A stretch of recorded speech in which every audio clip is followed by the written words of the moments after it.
une belle salle. Merci Hachem. Elles grandissent de plus en plus et se remplissent. Amen et amen. Alors, avec la grâce de Dieu, aujourd'hui, on va commencer ce soir. En démarrant, on dit une grande soubia. Ça veut dire un grand sujet. On connaît moins souvent la définition, le sens et les conséquences surtout. Ça s'appelle la tavat achila. Justement, le jeune, il n'est pas loin. La tavat achila qui touche plusieurs sujets et qui touche des choses très importantes de notre vie. Sans Rabbi Nachman, on ne peut pas se rendre compte d'abord de ce que ça veut dire, la tavat achila, et des conséquences qu'elle peut avoir dans notre vie, mamash, à tous les niveaux, personnel, familial et national. C'est énorme. Donc le sujet est énorme. Alors, avec la grâce de Dieu, on va voir comment, si en 2 séances, on pourra le faire.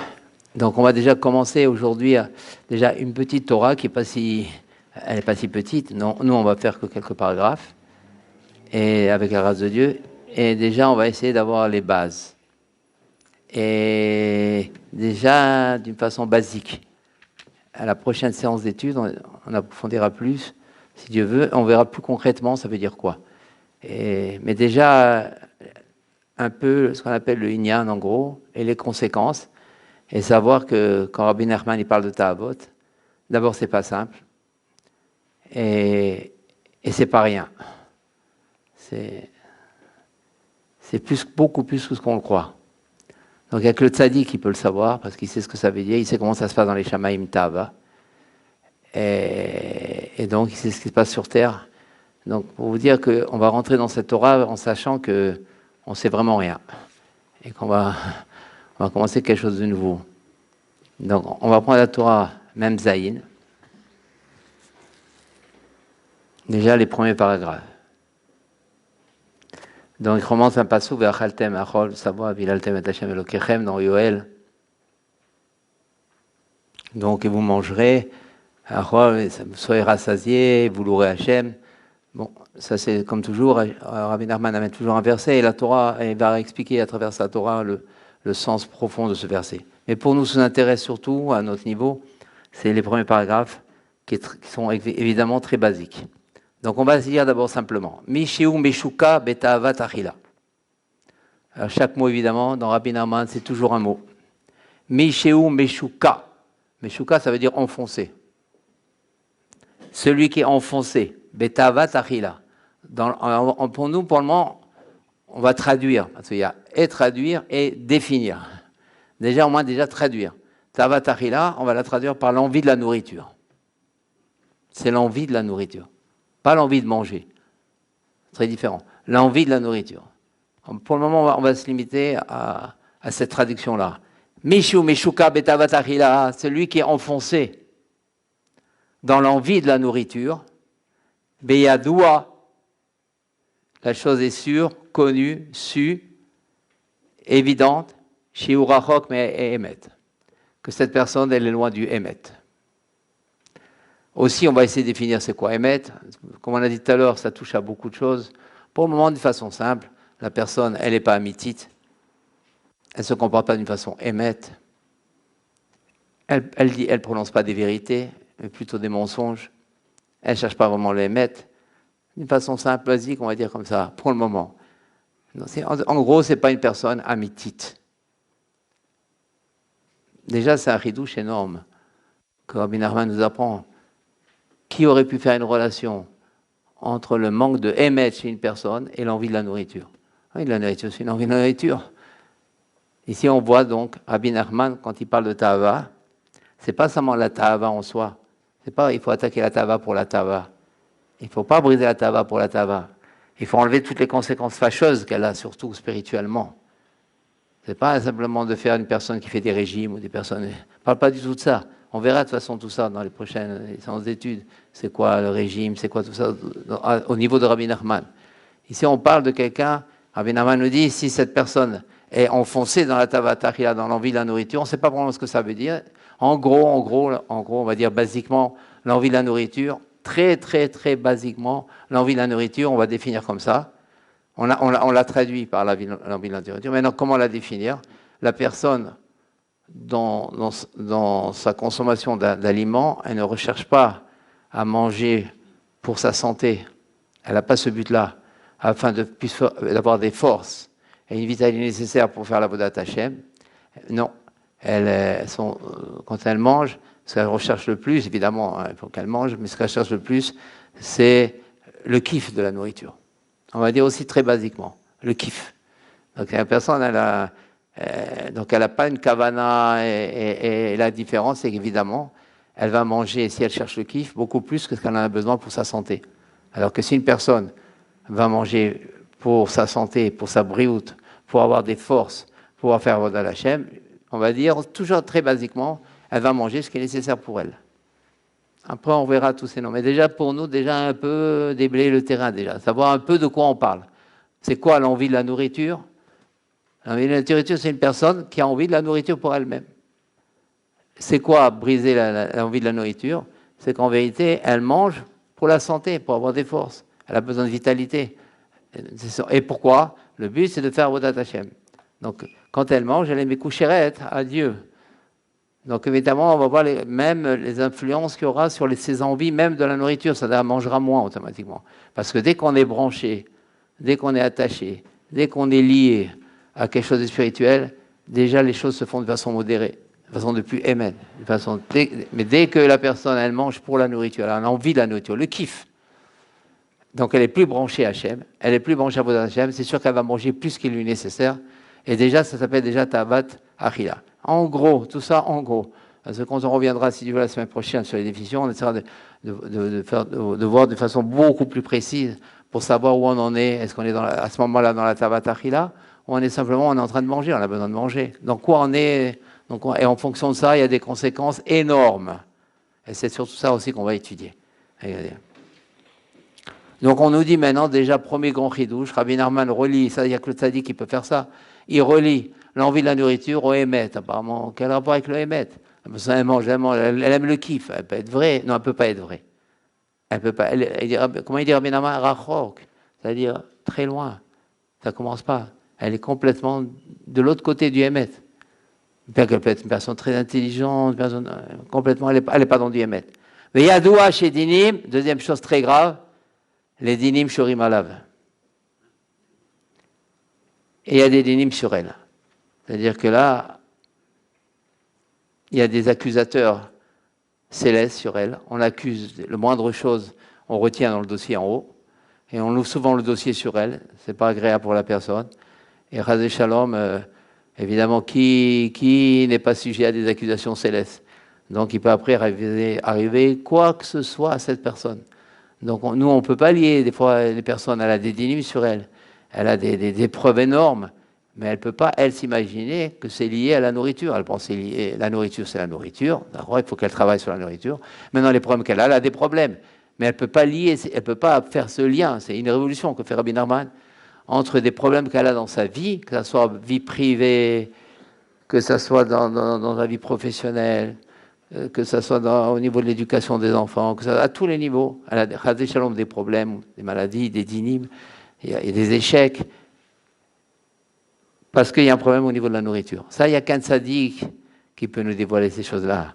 Faire la relation entre quelque chose de complètement physiologique avec quelque chose de complètement spirituel. Donc on voit que quand Rabbi Nachman parle de Tavot, parce que souvent on dit, oh, mais Rabbi Nachman, on peut le comprendre d'ailleurs, on dit, oh, c'est trop, il parle de Tavot. Il n'y a que Rabbi Nachman qui parle vraiment de Tavot. Vraiment, il n'y a que lui. Même chez les chassidim, il n'y a que lui. Comme lui, il n'y a que lui, il n'y a pas que lui. Une fois, j'avais parlé avec un chassid, il m'avait dit, Rabbi Nachman, c'est très bien, mais c'est trop dur pour nous les Tavot. C'est sûr, c'est dur, mais c'est sûr qu'il a raison. Personne ne faussé. Mais le problème, et après, il y a tout ce qu'il y a, si on ne travaille pas les Tavot. Parce qu'il ne sait pas, lui, qu'il est loin du Hémet. Il ne sait pas, lui, qu'il y a des dîners après sur lui. Parce que, comme on a dit Rabbi Nachman, ce que demande Hachem, et le tzaddik nous l'a dévoilé, il demande des languissements. Mais des languissements sincères. C'est-à-dire la personne, elle annule toutes ses chormotes. Elle annule tous ses logiques, elle annule tous ses raisonnements, elle dit, moi, maintenant, je sais que c'est ça le Hémet, on m'a dit c'est ça le Hémet. Moi, qu'est-ce que je suis pour discuter les Hémet? Maintenant, Hachem, tu connais où j'en suis, tu connais mon niveau, moi, je veux faire le Hémet. J'ai des languissements, mais sincère. La personne, elle doit comment il dit, se nettoyer. C'est un nettoyage. Un languissement, ça nettoie. Un étonnement, ça nettoie. On demande, mais comment se nettoyer par un languissement? C'est là qu'il faut faire intervenir la sincérité, c'est là qu'il faut faire intervenir l'annulation, et c'est là qu'il faut faire intervenir l'annulation, ce qu'on appelle des chormot. C'est ça, parce qu'on demande maintenant de briser la tabat achila. C'est pas simple. On va voir. En tous les cas, déjà, même lisant que ça, on va se dire, mais c'est sûr, il faut que je commence à travailler ça. Mais on va voir ce que ça veut dire après, avec la de Dieu, parce que même ça, il faut définir. Il y a beaucoup d'exemples de tabat achila, il y a beaucoup d'exemples qui ne sont pas des tabat achila. Des fois, oui, on mange, des fois, peut-être moins. Peut-être pas de cette manière. Il y a plusieurs manières. En dehors, maintenant, dans la tabat achila, il y a d'abord la tabat achila en soi déjà. Il y a les kavanotes, les intentions à boire. Et troisièmement, il y a bien sûr, si on fait les tiat yadayim, par exemple, si on fait les brachot avec kavana, bien connaître la halachot brachot, et les faire lentement, tout ça. Après, il y a manger d'une manière lente. Après, c'est tout un comportement, c'est beaucoup d'intentions. Avec la de Dieu, si on arrive à faire après à les écrire, tout ça, et même avant de manger, les relire, pour nous éveiller, pour savoir ne pas tomber dans la tabat achila, parce que c'est trop grave. C'est trop grave. Ça mène trop de choses pas bonnes. Parce que, au plus, il y a dans la Torah, ça meurt bête. Pourquoi c'est grave? Bon, on le verra ça aussi avec la grâce de Dieu. Il dit Rabbi Nachman, dans le paragraphe E, dans le deuxième paragraphe du paragraphe E, notre édition, à nous, dans le deuxième paragraphe du paragraphe E, dans la Torah, ça meurt bête. Rabbi Nachman nous enseigne. Veraché à Ta'avot, les chefs des Ta'avot, parce que dans tout, il y a toujours une source. Après, il y a les descendants, il y a le papa, il y a les enfants. Et c'est quoi le papa des Ta'avot? C'est quoi qui génère et régénère, fait vivre, vitalise toutes les Ta'avot? C'est qui le grand coupable des Ta'avot? Il dit, Raché Ta'avot, il ramène, Shlosha Saré Pharaon, c'est les trois ministres, les trois ministres de Pharaon, Sarah Mashkin, le ministre des boissons, Ophim, le grand boulanger, et Tavarin, le grand boucher. Il y a tout dedans. La boisson, il y a tout. Le pain, avec les gâteaux, évidemment, c'est inclus. Non, les gâteaux, tout ça, les pains, tout. Et la viande, évidemment, avec tout, c'est inclus. Shem, alors, il explique, on verra ça, mais rapidement. Kané, Veshet, Vridim. La Gemara dans Choulin, elle parle beaucoup de ça. La shrita. C'est quoi la shrita? C'est quoi tuer un animal pour nous? Pour qu'il ne soit pas une nevela. Une nevela, après, ça s'appelle un animal qui est mort, pas selon la définition de la shrita. On fait la shrita du véchet et du cané. Le véchet, c'est l'œsophage. Le cané, c'est la trachée artère. Et véridim, bon, c'est un peu compliqué, on ne va pas rentrer là-dedans, mais c'est une souga dans Choulin, marque le avec Rabbi Yehuda. Les véridim, c'est des nerfs dans le cou, à savoir est-ce qu'on les coupe, on doit les couper pas. C'est un peu compliqué l'histoire, mais en tous les cas, c'est les trois choses qui sont dans la Gemara dans Choulin le plus important dans la shrita. On voit que, parce que finalement, c'est ça, enlever la vie de l'animal. Si on enlevait tout par quoi il a le kiff du ochel, le kiff de tout, ces trois choses-là, c'est tout le manger, tout le manger. Donc c'est pour ça qu'on fait la shrita de l'animal d'une façon basique déjà, qui touche aux 3 points de l'aliment. Shem prinat avot achila veshia.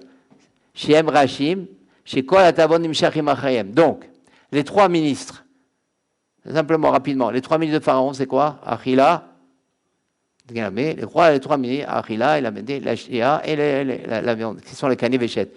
Et il explique, il dit, maintenant, ça c'est les 3 Ta'avot, et ça c'est le rocher de toutes les Ta'avot. Ta'avot Nishat, toutes les Ta'avot, c'est-à-dire la Ta'avot, par exemple, la Ta'avot Niouf, Ta'avot Mammon. Tout ça, elle vient d'où? D'où elle vient? Du canet, du véchette et des véridim. C'est des nerfs, les véridim. Qui peut nous enseigner une chose comme ça? L'envie de l'argent, l'envie du niouf, tout ça, ça dépend de la trachée artère et des véridim. Parce que justement, c'est toute la vitalité. Ça qui va donner toute la vie de l'animal, puisque si nous on fait la shrita sur ces 3 trois organes, on coupe ces trois organes-là, c'est quoi tuer? C'est enlever la vitalité de l'animal. Et comment on enlève la vitalité? Par ces trois organes. Donc ça veut dire on va dire la vie de l'animal, l'énergie de l'animal, il dépend de ces trois choses-là. Parce que justement, tout le tavot dépend de ces trois choses-là. Pourquoi? Parce que si on ne mange pas, on ne peut pas avoir l'envie de l'argent. Pour avoir l'envie de l'argent, pour avoir l'envie de ceci, il faut vivre, il faut être fort, il faut avoir de la vitalité. Et qui donne cela? Le manger, la boisson. Donc éviter le manger, la boisson, c'est la tava la plus importante quelque part. Parce qu'elle donne le chorège de tout. C'est pour ça qu'elle est plus grave. C'est pour ça que personne n'a parlé vraiment de la tava tachila. Tikkun Abrit, on parle un peu, même les Mikoubalim, ils parlent de Tikkun Abrit. Pas à la manière de Rabbi Narma, mais tava tachila, on ne parle pas de ça. Les gens mangent normalement. Ils mangent tout ce qu'ils aiment, tout ce qu'ils ont envie, au contraire. Ils ont mettez dessert, l'entrée, dessert, dessert, tout normal. S'il manque quelque chose, on mange ce qu'on aime. On voit des chips, on mange. On voit des gâteaux, on prend. Il y a un kidouche, on mange tout. Il y a aucun arrêt.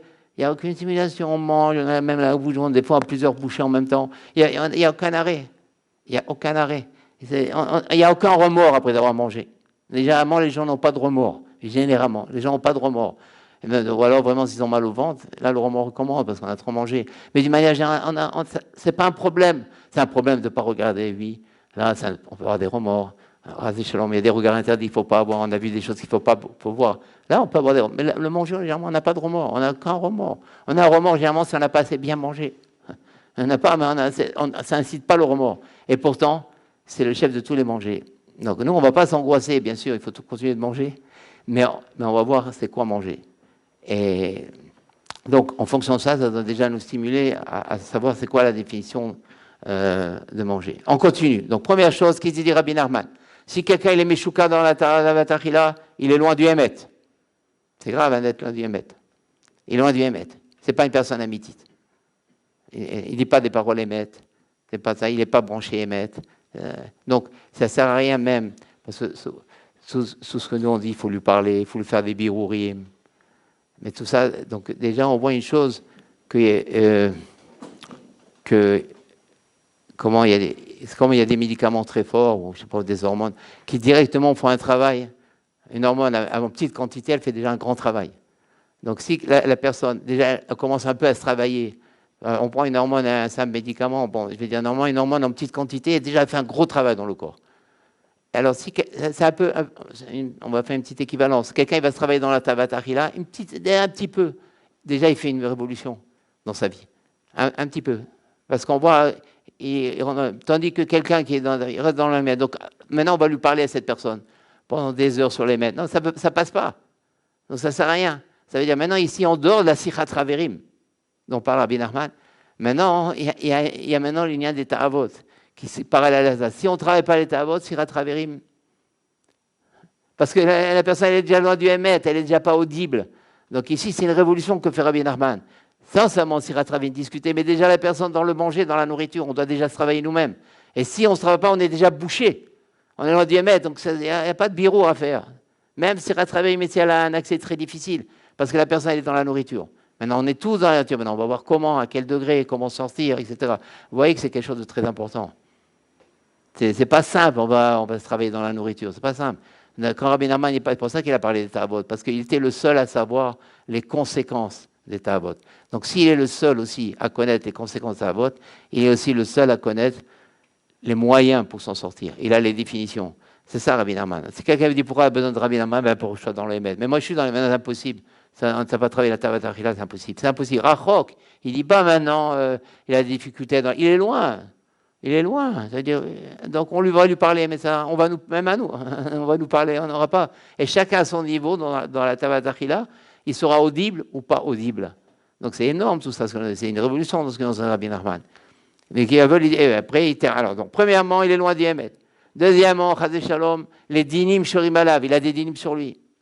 C'est-à-dire les bêtes din en haut, il le cible. Chazé Shalom. Deuxièmement, Siman Shel Dalut. Siman, comment on traduit Siman? C'est un signe, voilà, c'est le signe de la pauvreté. Quand Rabbi Nachman il dit Siman, ça c'est un mot à connaître. Quand il disait siman, d'ailleurs pour le péter, on va aussi comprendre. Siman, ça veut dire deux choses quand on dit siman. Par exemple, on traduit. Siman shel dalut, un signe de pauvreté. Quand il dit Rabbi Nachman, un signe de pauvreté, ça veut dire deux choses. Ça veut dire soit il est pauvre déjà, soit il va le devenir. Après, lui, il ne comprend pas, il était riche, il avait une belle société, d'un coup, ça s'écroule. La nourriture. Lui, maintenant, il va aller d'après le Teva, il va dire oui, parce que le fournisseur, tout ça. Non, mais après Hachem, il a fait ça. Donc, souvent, des crises financières, souvent des problèmes financiers, des sociétés qui tombent comme ça, parce que beaucoup dans la nourriture. Et selon la nourriture, et ben, même des fabricants, des grands fabricants, ils peuvent tomber par la nourriture. Parce que c'est le rachet à Ta'avot. Parce que automatiquement, ça a donné maintenant d'autres Ta'avot. Dès qu'on est dans la nourriture, Ta'avot Niouf, Ta'avot Mammon, après on devient malhonnête. Et après on devient arnaqueur. Aujourd'hui, pourquoi l'arnaque, elle est immense? Parce que Rabbi Nachman, il a dit on arrivera un jour à une hérésie au niveau de l'argent. Et Rabbi Israël a parlé surtout que de l'argent. Une hérésie de l'argent. Mais toujours il y a eu une hérésie d'argent. Toujours il était dans l'argent. Apparemment, qu'est-ce qu'il veut dire Rabbi Nachman? Mais tout le monde est dans l'argent, mais depuis tout le temps. Toutes les histoires, l'historique, mais il y a l'argent. Toujours, non, à la différence aujourd'hui. Avant, on courait après l'argent, mais il n'y avait pas l'arnaque comme aujourd'hui. Les gens aimaient l'argent, ils couraient après l'argent, mais il n'y avait pas ce qu'il y a aujourd'hui. Aujourd'hui, c'est l'horreur. Tout est faux.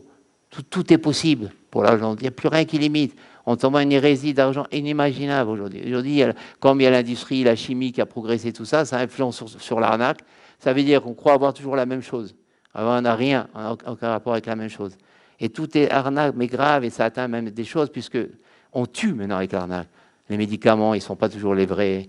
La nourriture, elle est salée ou n'importe quoi. C'est-à-dire, avant, il n'y avait pas le meurtre.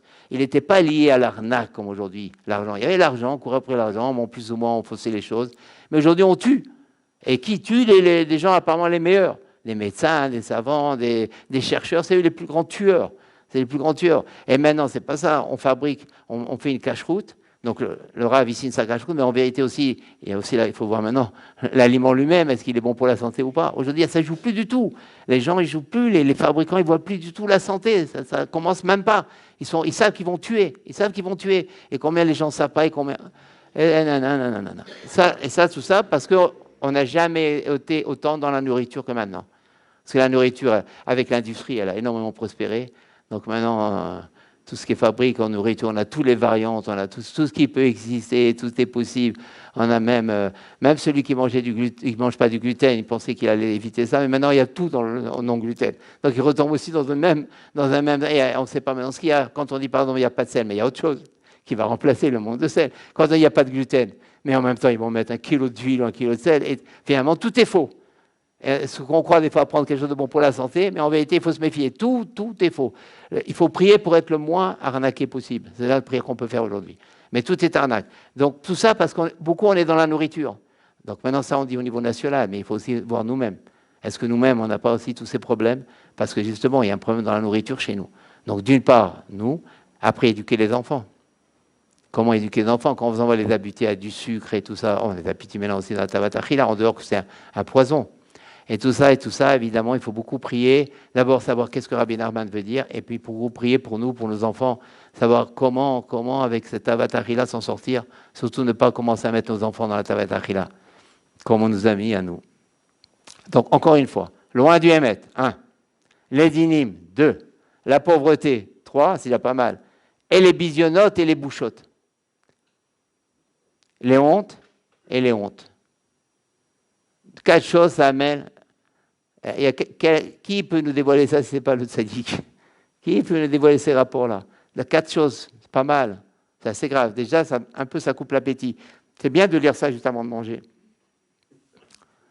On va se dire attention. Et puis, en plus, quand il dit ça, Rabbi Nachman, c'est que de la bonté. Donc, on se dit, tiens, en ce moment, j'ai un peu ça, en ce moment, j'ai un peu ça. Diagnostic, le symptôme, on a les symptômes, peut-être il y a le problème de la nourriture. Mais c'est vrai, c'est ça. Rabbi Nachman, c'est que de la bonté, ce qu'il dit, c'est pas pour nous dramatiser. Mais comme chez Katoub et Tehilim, comme c'est marqué dans Tehilim, c'est une Gemara en vérité, Kerum Zulut, Livnei Adam. On va voir la Gemara, mais apparemment, ce qui est un zilzoul pour les personnes. Comme ça c'est marqué dans Tehilim. Ça veut dire quoi? Kevan, Shinitzarer Adam, la briotte, la Gemara dit, la Gemara, mais apparemment, quand une personne a besoin des brioches, ça veut dire quoi? Une personne, par exemple, elle a emprunté de l'argent. Donc il y a l'emprunteur et il y a le prêteur. Maintenant, ou alors un pauvre, on va aller encore plus que ça. Un pauvre, il a besoin d'argent. Donc il va chez quelqu'un qui a de l'argent. Donc c'est sûr que c'est difficile pour lui. C'est une honte. Il va demander de l'argent, il n'a pas de quoi manger, mais il est obligé d'aller. Donc cette personne, évidemment, Nishtane Panav Kekrum. Elle change son visage comme un krum. C'est-à-dire par honte. La honte, c'est les changements de couleur du visage. La honte, c'est la pâle, rouge, son visage rougit.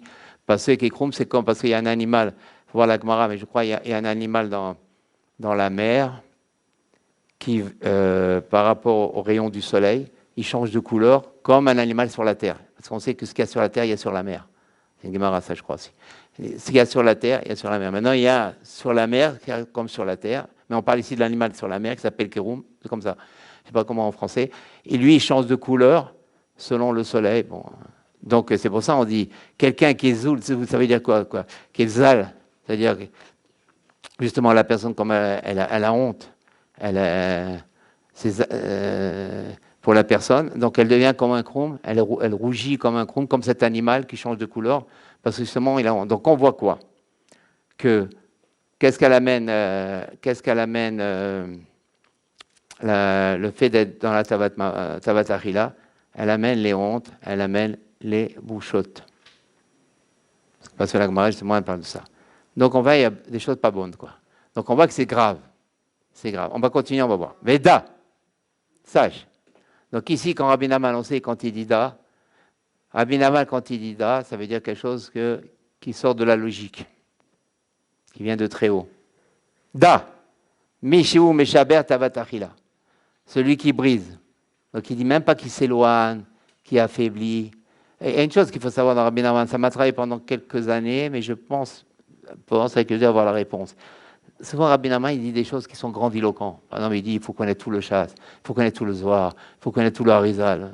Ça décourage, presque. Oh, ici, pareil. Il dit il faut briser. Il ne dit pas affaiblir, briser. Pendant des années, j'ai eu cette question. Et souvent, on parle chez les brassards, on dit toujours briser. Je dis, t'as brisé, on parle que briser. Briser, c'est un ribouillot. Briser, ça veut dire plus rien, on est miettes. C'est énorme, ça. Ça peut décourager quelqu'un. Quelqu'un, il veut progresser. Briser, moi, pendant des années, ça m'a travaillé. Ça ne m'a pas vraiment découragé, parce que j'ai la Emouna quand même, mais ça m'a quand même un petit peu travaillé. Sinon, il dit, il faut connaître tout le chasse, tout le soir, il faut se promener dans le zohar.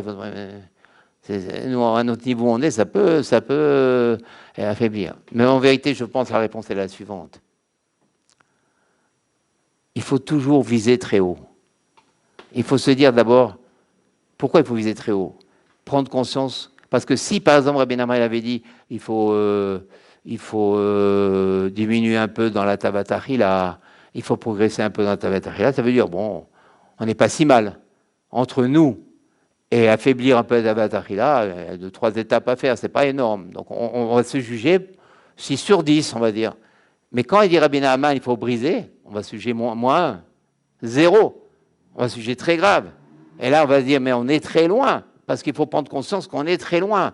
Il faut prendre conscience parce que selon comment on se travaille dans les Tavatachila, après en haut, dans 120 ans, tout ça, après c'est éternel. Donc on est extrêmement loin. C'est pas que maintenant c'est une khumra qu'on va faire, c'est un mieux, mais c'est pas un mieux. Ça veut dire c'est pas juif. Il n'y a pas du juif dedans. On est encore assimilé aux autres. Ça va très loin, tout ça. Pour que Rabbi Nachman dit, tu amènes des dilim, la pauvreté, des bisionotes, loin du Hémet. Ça veut dire, qu'est-ce qu'il nous reste? C'est pas maintenant un petit... il a tout enlevé, Rabbi Nachman. Il n'y a plus rien de juif, là. Avec les Hémet, il n'y a plus de juif. Et même si tu veux, ça ne t'embête pas de ne pas rester juif, tu vas avoir des dilim sur toi. Même si ça t'embête encore, tu vas devenir pauvre. Et même encore, tu vas avoir des hontes.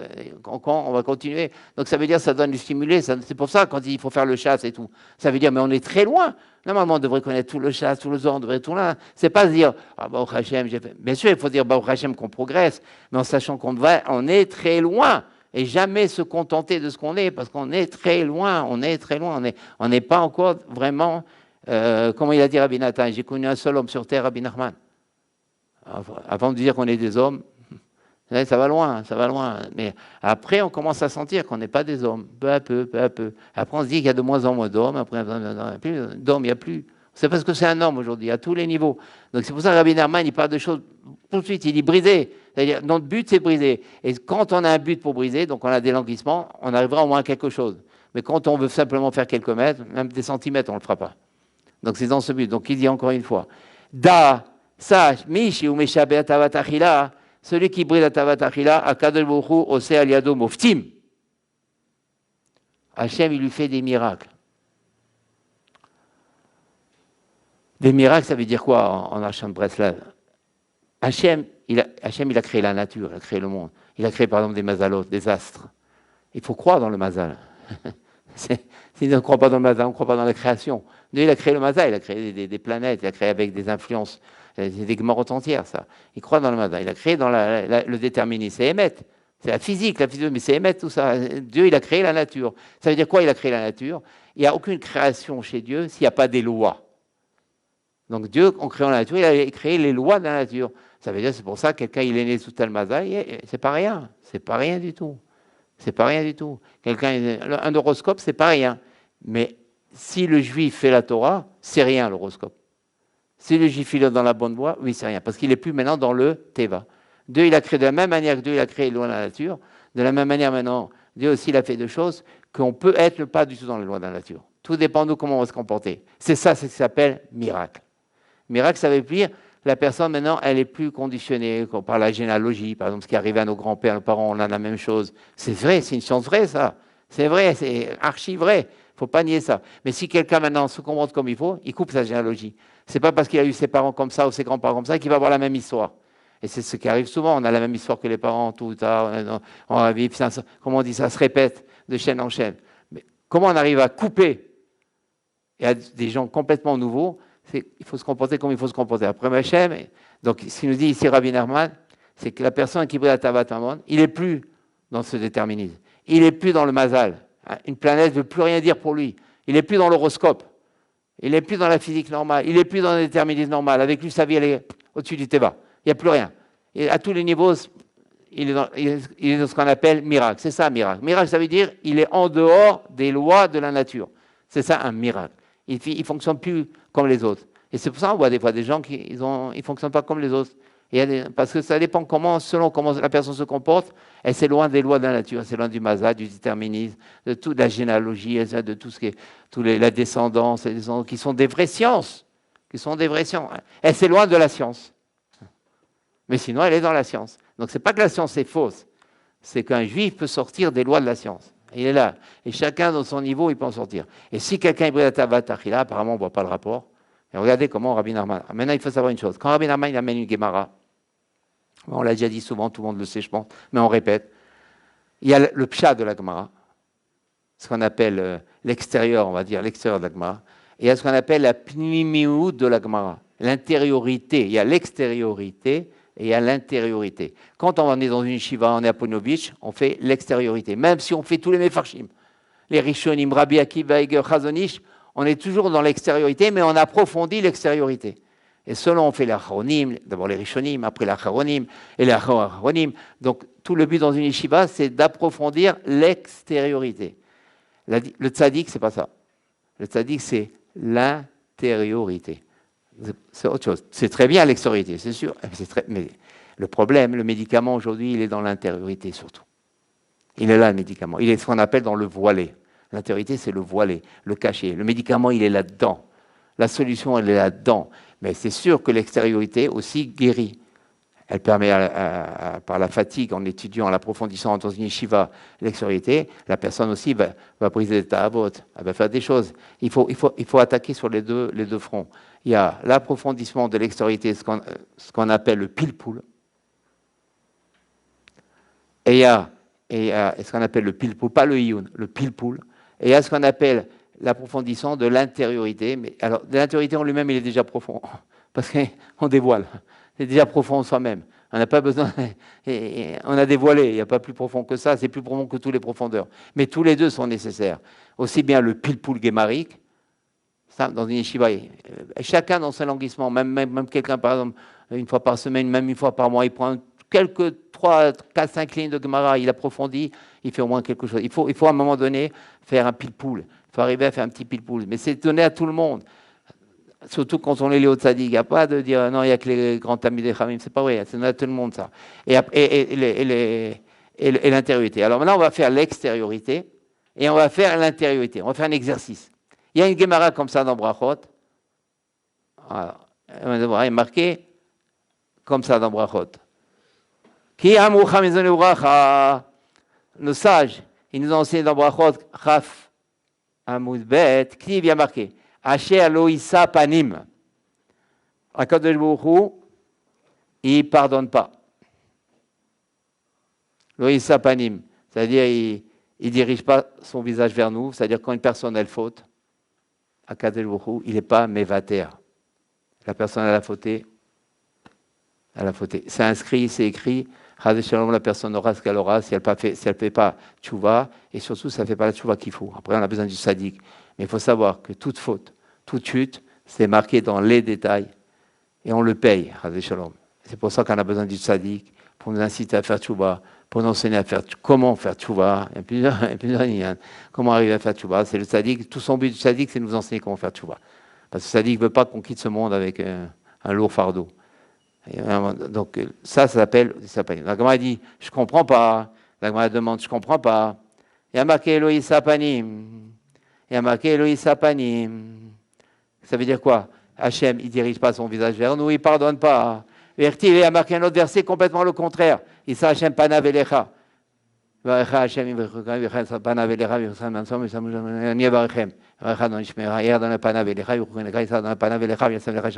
C'est la bracha des Kohanim. Il y a marqué Issa Hachem Panav. Hachem, il dirige son visage. Alors, on ne comprend pas. Issa Panav, ça veut dire Hachem, il est indulgent. Il punit moins sévèrement. Mais on va voir, apparemment, comment c'est possible qu'il punit moins sévèrement. Il faut être émettre, parce qu'on ne comprend pas. En tous les cas, déjà, on va poser déjà la question d'Agma. Après, nous, on va poser une autre question. Mais déjà, la question d'Agma. L'Agma dit, je ne comprends pas. Il y a un verset qui dit Hachem, il ne pardonne pas. C'est-à-dire, il dirige son visage, il ne dirige pas la vers de son adversaire. Il laisse tomber, il est puni. Et un autre qui dit, mais il dirige son visage, au contraire, il nous sourit. On ne comprend pas, il sourit, il ne sourit pas. Ça, c'est l'Agma de l'Agma. Hachem, il fait comme ça ou il fait comme ça. On ne peut pas avoir Hachem, Hachem c'est émettre. Ou il est comme ça, ou il est comme ça. C'est ce qu'Agma demande. L'Agma, Akadosh Baruch Hu répond. Il dit, il dit, Erlo, Yisraël. Donc, en vérité, l'Agma demande, comment Hachem tu pardonnes? Pourtant, tu as dit une fois que tu ne pardonnes pas. D'accord? C'est des psukim, je ne sais pas, dans Bamidbar ou dans rien. En tout cas, c'est des psukim. Alors, l'Agma demande, donc, je ne comprends pas. Une fois tu dis tu pardonnes, une fois tu dis tu ne pardonnes pas. Elle dit, mais maintenant Hachem, il parle. Hachem me dit, comment vous voulez que je ne pardonne pas? Il dit Hachem, comment vous voulez que je ne pardonne pas? Ani Amarti, moi j'ai dit, Vachalta Vesarata Verachta.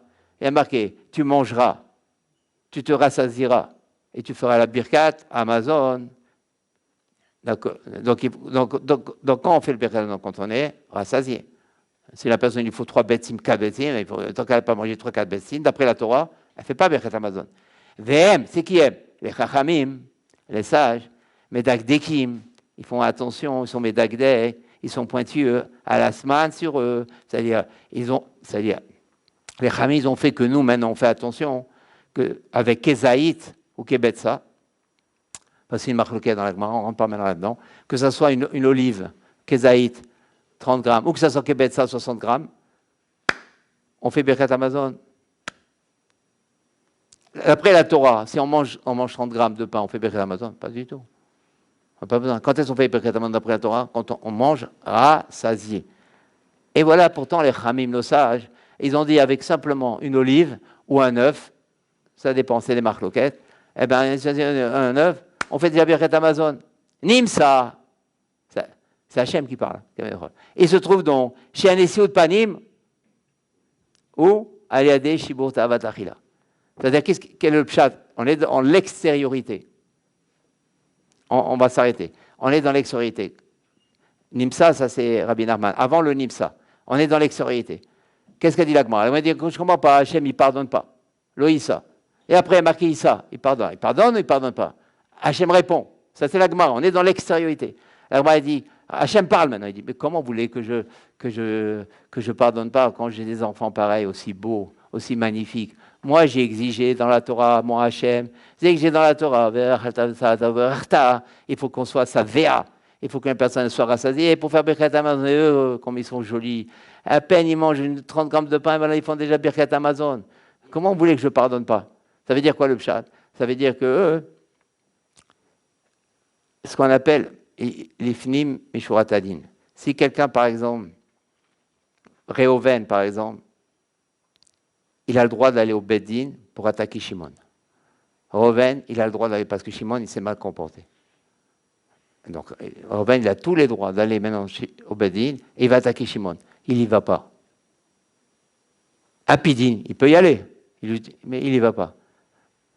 Ça s'appelle, quand on est mévater sur un droit, ça s'appelle l'ifnim meshurat adin.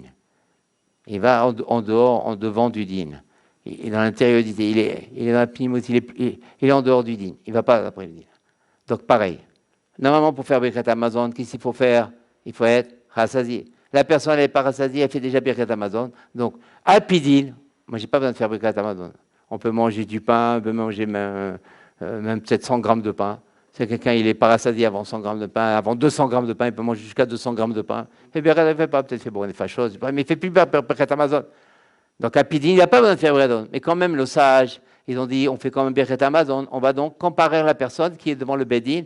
Elle ne va pas d'après le din, elle va au-dessus du din. Alors, puisque nous, on est au-dessus du din, Hachem, il dit comme ça, il dit, puisqu'eux, ils ne sont pas dans le din, bien qu'en vérité, moi, Apidine, je devrais les punir.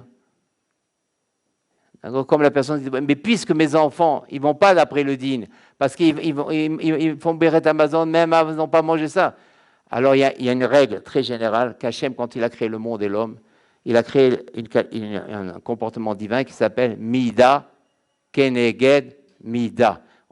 Hachem, il se comporte comme on se comporte. Si la personne se comporte dans le din dans sa vie, alors Dieu, Shalom, il se comporte avec elle dans le din. Mais si la personne se comporte ce qu'on appelle l'ifnim, meshurat adin, elle laisse passer les choses. Il y a une indulgence. Elle n'est pas. Hachem dit, puisque lui laisse passer, comment moi je ne laisse pas passer? Parce que moi j'ai une loi que j'ai créée dans le monde. Mida, Kenegen, Mida. Comme la personne se comporte, moi je me comporte. Ça, c'est l'extériorité de la Gemara. Maintenant, comment Rabbi Narman va nous dévoiler l'intériorité de la Gemara? Il dit Nimsa. Là commence l'intériorité. Nimsa, Shia Nesiut Panim, wa Yade Shivut Avat Achila. Là, il va nous montrer c'est quoi un tzaddik, pourquoi on a besoin d'un tzaddik, pourquoi on est loin du tzaddik. Maintenant, là, on était à Punovi jusqu'à maintenant. Maintenant, Punovi, ils vont approfondir. Après, il y a plein, mais en gros, ça sera la base. C'est un approfondissement dans l'extériorité. Maintenant, le tzaddik parle. Nimsa, il se trouve chez Nesiut Panim, c'est-à-dire, quand Hachem, il pardonne, il est indulgent, il est moins sévère, Aliade Shivur Tavat Achila. C'est-à-dire, on influence d'une façon catégorique sur le comportement de Dieu si nous, maintenant, on se travaille dans la Tavat Achila. Ça veut dire, Hachem, il voit qu'une Tavat Achila, c'est pas seulement, on croyait dans Breslev, il faut se prendre la Tavat Achila pour être un tzaddik, comme ça on dit toujours, il faut prendre la Tavat Achila pour être tzaddik. Non, Rabbi Narman, c'est pas à ce niveau-là que ça se place. C'est plus au niveau de, comme on croyait, juste au Braslav, c'est tzaddik, il faut devenir tzaddik. Non, c'est, tu veux pas avoir des problèmes dans ta vie, tu veux que ça se passe bien, tu veux pas devenir pauvre, tu veux pas être loin du Hémet, que tu es toujours loin du Hémet, tu veux pas. Il faut commencer par ça. Tu veux qu'Hachem, il t'envoie pas par rapport à ce que tu fais dans ta vie, selon tes avérotes, parce que selon nos avérotes, normalement, on n'est plus là. On n'est plus là. Il faut avoir un mérite d'être ici, dans ce centre. C'est qu'il y a des languissements, il y a dû avoir des douchas, il y a dû avoir quelque chose, des bonnes choses chez nous, quand même. Il ne faut pas trop se dévaloriser. Il y a des choses. Si on est là ce soir, c'est une valeur. Il ne faut pas. Breslev, ça ne veut pas dire se dévaloriser, Breslev. Breslev, ça veut dire valoriser chaque chose, Breslev, c'est ça. Breslev, ça veut dire on valorise chaque petite chose. Ça, c'est Breslev. Au contraire, l'inverse. Donc ici, c'est ça c'est ce Nimsa dans Rabbi Narman, c'est une révolution. Ça veut dire les Théavot, maintenant, elles sont reliées à la vie. Elles sont reliées au comportement de Dieu vis-à-vis de nous. C'est plus simplement tzaddik. Ça, c'est ce roi-là. Je ne dis pas qu'il faut réellement complètement l'enlever. C'est sûr qu'il faut des avis, mais c'est au niveau de...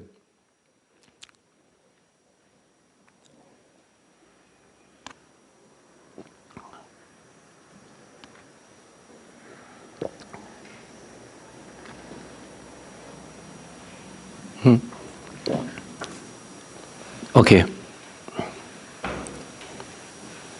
Mais Zé Pirouche. Et maintenant, tout ça, c'est une technique de l'écouter Moran qu'il faut essayer d'assimiler. Tout ça, c'est une technique de l'écouter Moran qu'il faut assimiler. C'est que quand Rabbi Nachman il amène une Gemara, ça c'était. Ça, moi. Il a amené une Gemara. Et il a amené l'intériorité. L'extériorité, c'était quoi? Puisque nous, à Pidine, on pourrait ne pas faire Birkat Amazon. Et quand même, on fait Birkat Amazon. Donc Hachem aussi, il ne va pas d'après le dit. Et bien qu'en vérité, il y a marqué Eloïsa, Hachem, il ne pardonne pas. Mais quand on fait attention, on ne va pas d'après le dit, on va Hachem. Ça, c'est l'extériorité. C'est quoi l'intériorité? Énorme. Énorme. C'est que maintenant, Hachem, Nisut Apaim, c'est-à-dire le pardon, l'indulgence, elle est liée à quoi? À Tavatachila. Pourquoi? Parce que finalement, c'est quoi le pshat après maintenant? L'intériorité. Comment moi je ne peux pas pardonner? Akadosh Baruch Hu, il parle maintenant dans l'intériorité. Comment moi je ne peux pas pardonner à mes enfants d'Israël? Quand moi j'ai dit, quand est-ce que vous faites Birkat Amazon? Quand vous allez vous rassader. Donc j'ai parlé de Tavatachila. Rassader. Qu'est-ce qu'il a dit Hachem? Quand tu seras bien rassadié, c'est-à-dire Tava, quelque part. Hachem, pas de ribouille. Il connaît ses enfants. Rassadié, tu fais Birkat Amazon. Et maintenant, quoi? Je vois maintenant que les enfants, ils font Birkat Amazon, mes enfants, à peine qu'ils mangent Kézaït. Ça veut dire, ils se contentent de peu. Donc, ils se travaillent dans la Tavatachila. Donc, c'est sûr que je vais me comporter autrement. De là, Rabbi Nachman, il apprend que quand moi je parle de Tahavot, moi, Rabbi Nachman, quand moi je parle de Tahavot, c'est pas un monde sadik. C'est pour qu'Hachem se comporte différemment vis-à-vis de toi. Ça, c'est la révolution. C'est puis de là, il a la preuve de l'intériorité de la Gemara de Brachot. Comment faut rentrer dans ça. Il apprend maintenant ce yesod énorme. Donc, quand on nous dit, mais pourquoi tu as besoin de sadik? Mais pour un sadik, c'est pas, avait dit les Tahavot, c'est pas pour nous. Parce que tout le monde pense comme ça. Les Tahavot, c'est pas pour nous. On est au niveau qu'on est. C'est pour ça, Rabbi Nachman, non seulement il parle des Tahavot, mais il dit briser. Il faut briser les Tahavot. Ça veut dire c'est l'inverse de toute la société juive. L'inverse de tout ce qu'on apprend. Quand les gens ils vont comme ça, Rabbi Nachman, il va à l'inverse. Ah, tu veux pas parler de Tahavot? C'est l'inverse, mais c'est pour toi que je parle de Tahavot. Ça veut dire maintenant autre chose. Ça, on est en train d'approfondir à notre niveau l'intériorité. Maintenant, on va continuer dans l'approfondissement de l'intériorité. On va faire Pognovich Braslav. On va rencontrer maintenant dans l'intériorité. C'est quoi l'approfondissement maintenant dans l'intériorité? C'est qu'en réalité, quand les Haramim ils font une xéra, tout ça, il faut glaner tout ça. Quand les Haramim maintenant ils font une xéra, ils disent attention, à partir de 30 grammes, tu fais bien Birkat Amazon. Nous on dit oh c'est dur. Faire 3 brachot, plus les Haman, ça prend du temps. C'est ça pour j'ai mangé 27 grammes, même pas 30 grammes. 28 grammes de pain, je dois faire tout ça. Alors nous, on peut dire, c'est dur quand même les sages. Mais non, et ça, ils viennent te sauver. C'est un habillage. Ça. Ils ont fait ça pour que, comment, en tout cas, pour qu'ils te pardonnent dans tes fautes. C'est pour ça que nous, on doit faire très attention de ne pas dépasser Kézaïs. Parce que là, c'est grave. C'est-à-dire quand on croit qu'on va manger 20 grammes, et on mange 30 grammes, et on ne fait pas Birkat Amazon, il faut faire très attention. Parce que là, ça joue dans l'inverse après. C'est pour ça qu'il faut avoir d'une part une balance, et une balance précise. Parce que ce n'est pas simple de trouver une balance précise. Parce que grâce à une balance précise, au Hachem, on est dans le Hémet, il n'y a pas de dinim, on est riche, pas de honte, c'est pas mal. Donc ça vaut la peine d'investir sur une petite balance. On a tous les avantages. Vous voyez comment il faut voir Rabbi Nachman? Tout à fait autrement maintenant. C'est pas tzaddik, c'est je veux vivre tranquille et bien et dans le Hémet et pas avoir des bouchottes, etc. Donc c'est sûr. Et donc on a vu, c'est bien parce que c'est un exercice, l'extériorité, l'intériorité. Tout Rabbi Nachman, c'est l'intériorité. Il étudie la Gemara comme personne jusqu'à maintenant, depuis la création de la Gemara, n'a étudié. C'est lui qui a l'intériorité. C'est pour ça que c'est le tzaddik. C'est pour ça que c'est le tzaddik. Il a le pshat de l'interprétation de l'intériorité d'aujourd'hui. C'est lui. Donc c'est pas simplement au niveau kabbalistique et tout. Il te prend une Gemara, il nous prend une Gemara, il explique, et il nous fait travailler sur une Tahava, il nous fait changer notre vie. Ça, il n'y a que lui qui peut faire ça. Jusqu'à maintenant, il n'y a pas eu comme lui. Cette descente qu'il fait dans une Gemara Brachot, on peut prendre maintenant Brachot. Donc, ça ne veut pas dire maintenant qu'il ne faut pas faire l'extériorité. Mais évidemment, déjà, le pshat basique de l'extériorité, c'est sûr, approfondir l'extériorité. Les deux sont indispensables. Mais quand on se limite à l'extériorité, même à un très grand approfondissement, comme on dit, on passe à côté.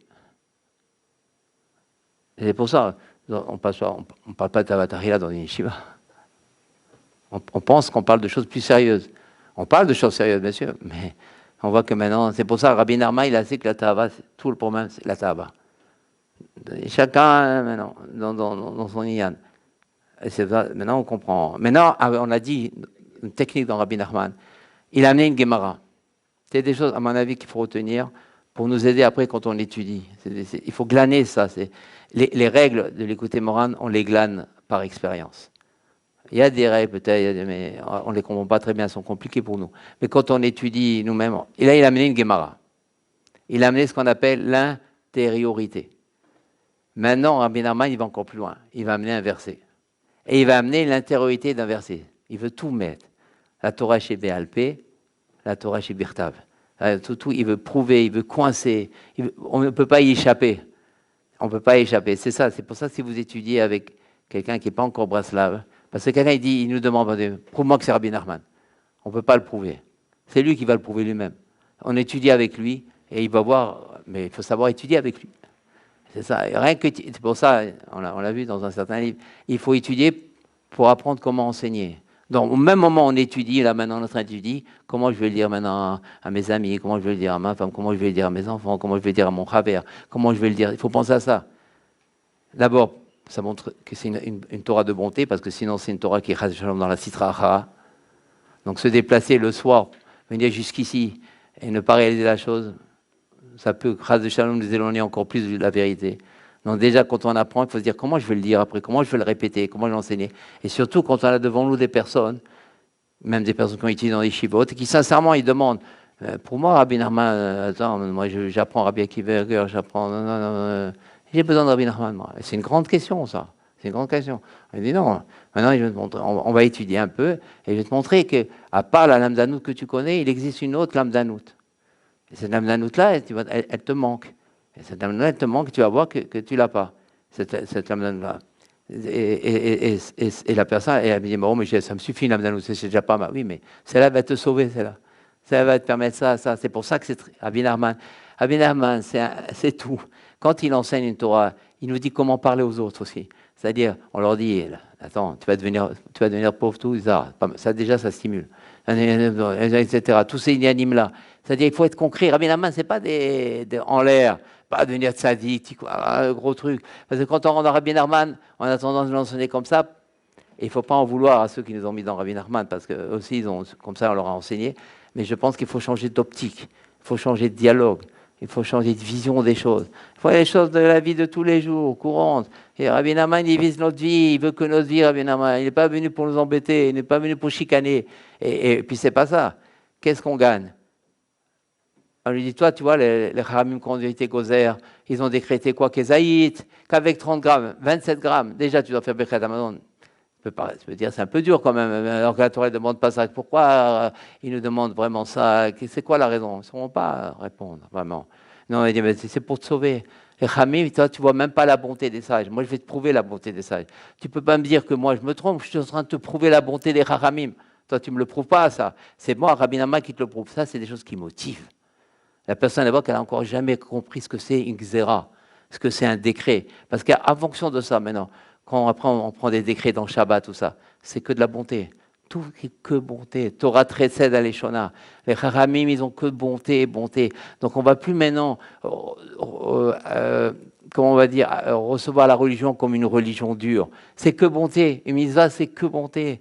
Tout n'est que bonté. Seulement, elle demande des conditions. La émouna, la joie quand on l'a fait, le bitou, l'annulation. Après, ça demande des conditions. C'est-à-dire une fabrication d'un ustensile pour recevoir toutes les bontés que doit procurer cette mitzvah. Et sortir du côté religieux, du côté dur, du côté sévère. Et ça, c'est un exemple. Rabbi Nachman, c'est la bonté même. Donc, obligatoirement, on est obligé de découvrir la bonté dans sa Torah. Et malheureusement, ce n'est pas toujours le cas, parce que si on devient brassav et on devient dur, il y a un problème. Et ça arrive, c'est normal, c'est un danger, puisque c'est un feu, c'est de la flamme, il y a la gvoura dedans. Donc c'est sûr, c'est normal qu'on tombe un peu. Mais il faut après se ramasser, se relever, et enlever de cette dureté qu'on a. Parce qu'on tombe toujours dans la dureté, généralement. Parce qu'on n'a pas pris Rabbi Nachman comme il fallait le prendre. Et ça, je pense, c'est un très grand exemple. Il amène donc le pasouk, pour faire maintenant la Torah chez Birtav. Quel pasouk? Il y a marqué, Vistarti panai, ve'aya le'echol. Vistarti panai, ça veut dire Vistarti panai, et je cacherai ma face, et ça sera l'échol, et ça sera pour manger. Ça veut dire quoi? Ça veut dire que Chazé Shalom. Maintenant, on est dans l'extériorité du pasouk. Toujours pareil. Après, on va voir l'intériorité du pasouk. C'est quoi l'extériorité déjà? Ça veut dire Chazé Shalom, Dieu il cachera sa face, et les goïms, ils mangeront les juifs. Les Echol est marqué. Maintenant, si on ne se comporte pas bien. Maintenant, en dehors de Rabbi Nachman, mais à mon avis, ce n'est pas en dehors, je pense qu'il a eu cette question. Parce que Rabbi Nachman, quand il fait une intériorité, tout ce que je dis maintenant, je le ressens et le pense, mais ce n'est pas écrit. Quand Rabbi Nachman explique une intériorité, ce n'est pas gratuit. Ça veut dire qu'il a une question sur l'extériorité. Et d'ailleurs, la personne qui n'est pas braslave, pour le motiver, pour lui faire comprendre c'est quoi la grandeur de Rabbi Nachman, lui poser cette question. Par exemple, si moi j'avais quelqu'un qui me demande, dis-moi quelque chose qui me motive, qui me dit, avec la grâce de Dieu, je lui dirais, regarde, il y a marqué dans le Passouk de Varim, c'est quand même la Torah, hein. C'est même pas les Nivim, tous les ans tu le dis ce verset, et tu répètes le Shabbat après-midi, le lundi, le jeudi, le Shabbat matin, et tu répètes après 3 fois dans la semaine. Et il y a marqué, voilà, je cacherai ma face et les goïms vont nous manger. C'est dur hein, quand même ce mot manger. Comment ils vont nous croquer? Ils vont nous faire du mal. Pourquoi Hachem il choisit un mot dur comme ça? Il n'y aura pas de réponse. On sait quand il n'y a pas de réponse. Il peut pas avoir une réponse, il peut pas. Il va faire des... c'est un passage qui est... Hachem, quoi, il a rendu les nations des carnivores et nous des aliments. C'est dur quand même. On est des enfants d'Israël, on n'est pas les enfants d'Israël, on n'est pas les enfants de Dieu. Un enfant de Dieu. Les rôles. Hachem, et Hachem, on ne peut pas dire, bon, il a mis ce mot comme ça. C'est Hachem, là. Il y a 70 panim de la Torah, Pipchat, Apisol, Apiremel, Apidrash. Et ici, c'est Hachem. Donc, c'est pour ça, il faut savoir, mais il faut demander à Dieu qui nous aide à ça. Quand on étudie avec quelqu'un qui n'est pas dans Rabbi Nachman, être très lourdeau là-dessus. Sans pitié. Très lourd. Comment tu comprends ça? Hachem, très lourd. Très pesé. Ça sent une ambiance lourde. Une atmosphère lourde. La personne presque, elle étouffe. C'est pour montrer, tu vois, sans Rabbi Nachman, tu arrives à... Tu vois, qu'est-ce que ça dit? Alors maintenant, donc Rabbi Nachman, à mon avis, il avait cette question. Je pense, je ne veux pas être j'ai pas le niveau d'être dans ces mouris, mais pour moi, c'est évident qu'il avait cette question. Et c'est pour ça que maintenant, quand il amène une preuve, Rabbi Nachman, ce n'est pas du gratuit, ce n'est pas du plus. C'est une réponse à une grande question. Donc, par ça, il nous apprend comment parler à l'autre. En même temps, à nous. Comment ça... Rabbi Nachman, c'est sans fin.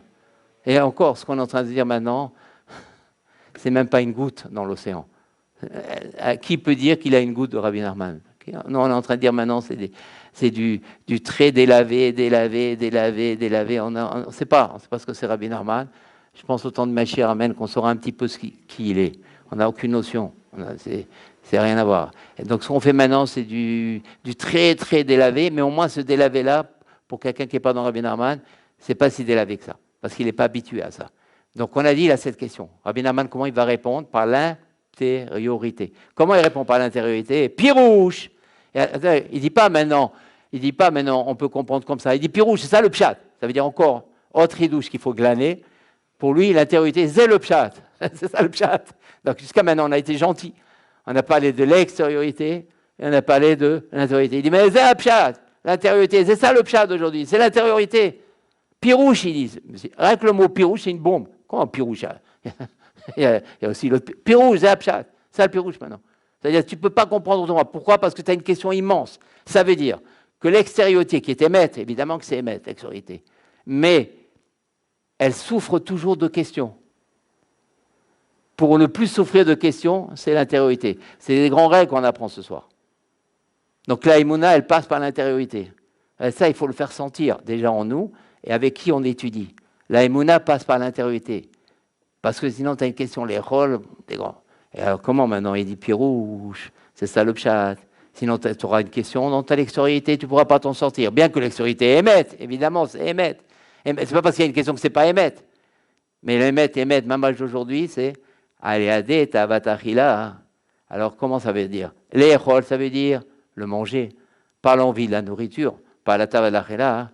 Ou Mastir Panim. Hachem, il fait l'inverse du verset. Le début, il le met à la fin il le met au début. Ça veut dire, à la fin, c'est quoi l'échol? Ça veut dire Tavat, Achila. C'est quoi le début? Je cache ma face. Ça veut dire à la fin. Hein. Ça veut dire, si tu es dans la Tavat, Achila, si la personne, elle est dans la vie, dans l'amour de la nourriture, dans le désir, on ne sait pas encore ce que ça veut dire, ça on verra la semaine prochaine si Dieu veut. Mais déjà, en gros, elle est dans l'envie de la nourriture. Elle ne mange pas dans un but de santé, elle va dans un but pour autre chose, pour le kiff. On verra, ça c'est très très basique. Alors, Hachem, il est Mastir Panam. Et là, il n'y a plus la question. C'est pour ça, Hachem, il a marqué de mots le manger. Ça veut dire, ça, d'après l'intériorité, ça marche très bien. À cause du manger, eh ben, Hachem, il cache sa face. Après, Chazé Shalom, Hachem, il cache sa face. Il y a l'égoïsme, il y a tout ce qui peut arriver dans notre vie, tout ça. On peut avoir. Vous voyez comment on peut voir autrement les choses? Oh, peut-être il faut s'arrêter. Peut-être s'arrêter là ce soir, peut-être.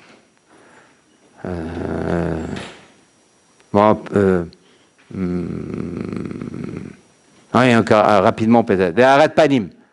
Parce qu'il y a marqué que s'il n'y a pas la Tavat Achila, qu'est-ce qu'on a dit? Hachem, et comme il y a Panav, Hachem, il éclaire son visage. C'est la Birkat Kohanim. Il dit ça, c'est Yaakov, c'est le Emet. Ou Tikkun Emet, c'est Yaakov. On le fait rapidement pour terminer. Comme Moshikatu Titen Emet Yaakov. Ça veut dire, si la personne, parce qu'ici il a dit Rabbi Narman, elle est loin du Emet. Ça veut dire, si maintenant elle se travaille dans l'amour de la nourriture, elle est proche du Emet. Et si elle est proche du Emet, alors c'est Prinat Yaakov. Parce que Yaakov, il représente le Emet. Au Prinat, et si c'est Prinat Yaakov, c'est les Tfilin. Les Tfilin, c'est les Mouchin. Pourquoi les Tfilin, c'est en rapport avec le Emet, avec Yaakov, qui Yaakov ou Tiferet? Rapidement, on verra, on représente ça peut-être. Il y a des sphirotes. Une des sphirotes, c'est Tiferet. Et avant, c'est quoi? Vous avez Resed, Gvura, Tiferet. Il y a Resed, Gvura, Tiferet, ça veut dire la beauté. Quand on dit la beauté, on voit souvent dans les livres, Tiferet, c'est la beauté. En vérité, c'est quoi la beauté, d'après Rabbi Nachman? Parce que il a tout autrement, les choses. On ne rentre pas dans un truc très kabbalistique. On a Resed, la sphira. On sait que les sphirotes, d'une manière générale, c'est les dévoilements des comportements divins dans le monde. Les sphirotes représentent les dévoilements divins, les dévoilements divins, les dévoilements des comportements divins dans le monde. Maintenant, on a par exemple, on va prendre un exemple. Chesed, ça il faut l'apprendre, il faut le savoir, mais c'est dévoiler Dieu, c'est connaître Dieu. Ça, on a une obligation de la Torah de connaître ça. C'est pas possible parce comme on était toujours dans l'extériorité, on a basé l'intériorité. On a Chesed, la bonté. On a Gvura, le dur. Et on a Tiferet. Tiferet, c'est le mélange des deux. Ça veut dire, c'est quoi la beauté d'une chose? C'est quoi la beauté d'une parole? C'est quoi la beauté d'un geste? C'est quoi la beauté d'un comportement? C'est quoi la beauté d'un enseignement? C'est quand il y a des nuances, des mélanges. C'est ni trop dur, ni trop bon. Par exemple, l'éducation d'un enfant. S'il n'y a que le chesed, c'est pas Tiferet. On laisse tout faire à l'enfant, on gâte l'enfant. S'il n'y a que Gvura à l'enfant, on est dur à l'enfant, c'est pas non plus Tiferet. Parce qu'il n'a que des duretés et que des disciplines. Mais s'il y a un mélange des deux dans l'éducation des enfants, on sait quand il faut punir, quand il ne faut pas punir, il faut le discipliner, mais en même temps lui donner des champs d'entretemps. Là, ça s'appelle un comportement Tiferet. C'est beau parce que c'est nuancé. Et évidemment, c'est difficile parce que à chaque moment, c'est nuancé. Des fois, on est dur, des fois, on n'est pas dur. Il n'y a pas une loi, on est dur. Il n'y a pas une loi, on est bon. Ça, c'est la mauvaise éducation. On parle maintenant de l'éducation des enfants. L'éducation des enfants, c'est un exemple typique. C'est Tiferet. Tiferet, ça veut dire, à tout moment, ça bouge. L'enfant, il peut voir le père comme ça, il peut voir le père comme ça, il peut voir le père comme ça. En 10 secondes, il voit un père autrement. Ça, c'est la beauté. La beauté, c'est quand ça bouge. La beauté, c'est quand il y a des nuances, des couleurs. C'est toujours différent. Il y a du rasso, du rachov, du chaud, du rasso. Jamais dit mon père, il est bon. Ou mon père, il est dur, ça veut dire c'est un échec. Si un enfant il dit mon père il est bon, c'est un échec. S'il dit mon père il est dur, c'est un échec. Mais s'il dit mon père moi je l'aime, ça va, je suis bien avec lui, il me fait du bien. Il y a tout les. Pareil pour la mère. Chacun il doit travailler, mais dans tout maintenant, un comportement avec un travers dans notre vie, il faut qu'il y ait du dur et du bon. Il faut un mélange des deux. Et ça c'est très dur. Mais c'est ça, sinon c'est laid, c'est vilain, ça rentre dans vilain, parce que c'est plus différent. C'est plus un comportement divin, parce que comment Dieu il se comporte avec nous? Du dur, du bon. On est dans une épreuve, en même temps, et tout d'un coup, il y a une petite récréation. Après ça bouge. Est-ce que ça bouge plus qu'avec quelque chose que Dieu? Dieu, il fait bouger tout le temps. Et si quelqu'un dort, oui, ça veut dire son Mida Keneged Mida. Puisque toi, tu ne bouges pas, Dieu aussi ne bouge pas avec toi. Après, c'est tous les Mida. Mais quand quelqu'un, dans sa vie, il est nuancé, c'est pour ça, dans un discours, il ne faut jamais être trop dur. Nuance. Mais enfin, c'est-à-dire la personne qui écoute l'autre, elle sait presque plus où ça va. Tellement c'est nuancé. C'est ça la beauté. C'est-à-dire toujours un dialogue où ça bouge. On met la droite, la gauche, la droite, la gauche, la droite, la gauche. Ça s'appelle Tiferet. Et c'est ça, Jacob. Et c'est lui qui est sorti, les 12 tribus. Les 12 tribus, ils sortent de Tiferet. Ils sortent de la beauté. Et c'est ça être beau pour un juif.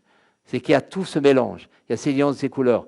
Klalut Agavnim, c'est l'ensemble de toutes les couleurs. Donc, qu'est-ce qu'on a dit? Arad Panim, que Dieu il a écrit dans le visage, c'est Prinat Emet, et Emet c'est Jacob, parce qu'il a marqué Titen, Emet, Jacob. Abraham, qu'est-ce qu'il a amené? Il a dévoilé Dieu comment? Par le Chesed. Israël, il a dévoilé Dieu comment? Par la Gvoura. Jacob, il a dévoilé Dieu par Tiferet. Il a pris du Chesed d'Abraham, il a pris de la Gvoura d'Israël, et il a fait le Rassovachov. Et il a fait les nuances. Jacob, c'est les nuances.